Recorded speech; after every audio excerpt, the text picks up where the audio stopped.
আরজিকর হাসপাতালে চিকিৎসকের খুন ও নির্যাতনের ঘটনাকে সামনে রেখে বিজেপির কালীঘাট চলো কর্মসূচি ঘিরে বুধবার অচল হলো রাজপথ।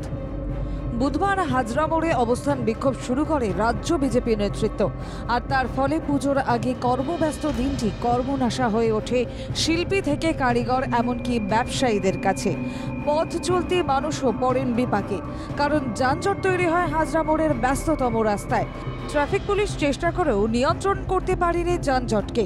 পুজোর মুখে এই ধরনের কর্মসূচিতে বেজায় অসন্তুষ্ট আম জনতা। বিচার চান আম জনতাও, কিন্তু তারা চান না বিজেপির রাজনীতি। যদিও বিজেপির শীর্ষ নেতাদের ডাকে সাড়া দিয়ে হাজির হননি বিজেপির নিচু স্তরের কর্মী সমর্থকরা। কার্যত ফাঁকা আওয়াজই মাত করতে চান সুকান্ত শুভেন্দুরা।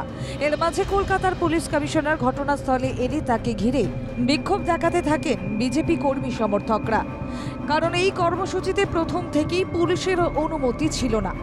বিজেপির রাজনীতির ফায়দার কবলে পড়ে তিতিবিরক্ত হয়ে ওঠেন আম জনতা।